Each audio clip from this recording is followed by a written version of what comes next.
Thank you. Domestic question now, and this will begin with Mr. Quinter. Regarding the economy, jobs, and that the global economy appears more fragile than ever, do you agree with the potential necessity to impose protectionist policies immediately?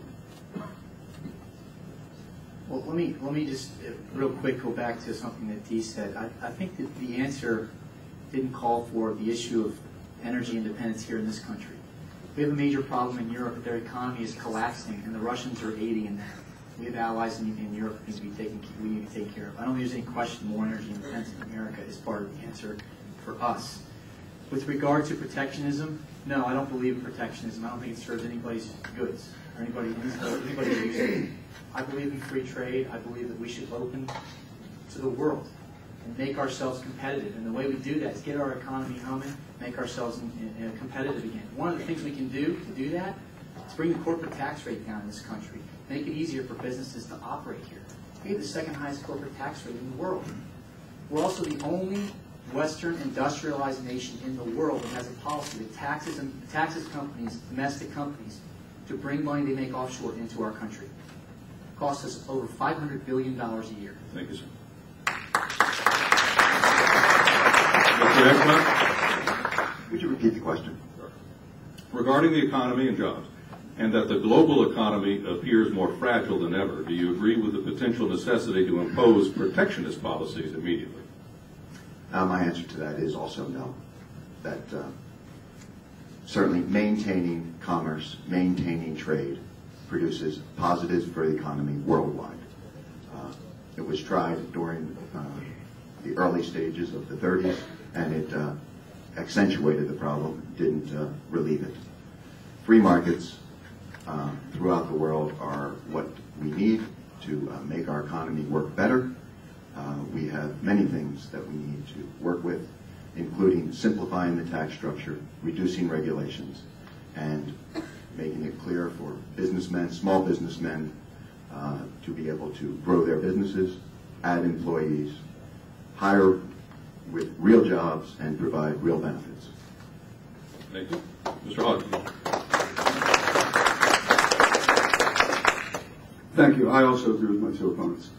Protection. This is a global economy we work in. We all want to support the American worker, but let's face it, this is a global economy. We need to get our economy, as John said, we need to get our economy jumping, but we're working in a global economy. If we put protectionism restraints out there, it's gonna handcuff us as far as growing further. To follow up for each of you, and we'll let Mr. Adcock begin this time with this, and that is, a lot of people, I don't know about in this room, but a lot of people I run into say they're sick and tired of hearing guys running for office, women running for office, saying things that sound good, and then they get there and they don't do that. And what happens is that a lot of people think government's almost a sideshow now.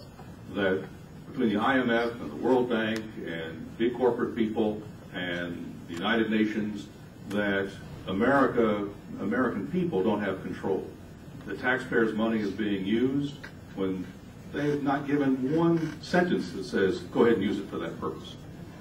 When you get to Congress, what makes you different from so many people who've stepped in your shoes before you that can recognize that feeling? Well, first of all the people that are in this audience are the people that I'd be representing, along with the people throughout the rest of the district. I don't owe much of anything to anybody that I'm aware of.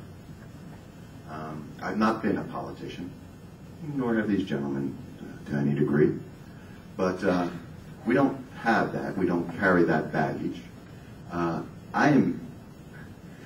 could get along in life very well without doing this job, if you want to know the truth. I don't owe anybody much. We all should be pleased for the blessings that we experience. But I will represent the American people, and I'll make it a point not to drink the water or breathe too much of the air down there that apparently inflicts kind of politicalitis on everyone that goes there. Mr. But I think you can count on me. I know I differ from the usual politician that goes down to Washington. Have you heard me speak tonight? It's a little, well-spoken politicians. I'm practically lucky to not drop the mic, right? How do I differ? As I said when we first started tonight, if our representative was doing her job down in Washington, I would be sitting in a firehouse or in a fire right now and watching the Flyers game. It's a true story. I differ because I bring aggressiveness. I bring intelligence. I bring common sense. If you look at somebody who's well-spoken, Barack Obama's incredible. President Barack Obama deserves his respect. He's incredibly well-spoken. That's not what we need in Washington. It's not. We need somebody with common sense ideals, morals, aggressiveness. Somebody who's not willing to stand up to the Washington insiders. I can't be bought. This man doesn't know anybody a dime. I don't know anybody a dime. I don't think so, at least. But Dan, I think I owe you $100 this night, right? Pass that plate around some more, will you? Yeah. Pass it to Hancock. Thank you. Mr. Quinter. You know, I've been asked that question a lot on the campaign trail, and I think it's a very fair question. It's a very hard question to answer. How do you tell people or communicate to people that you're different? Well, I think you do a couple things. You tell people who will hold you accountable. And the second thing that makes me different is that I'm a big believer in term limits. And I'm a big believer in the idea that you're supposed to go down there and do your job and come home.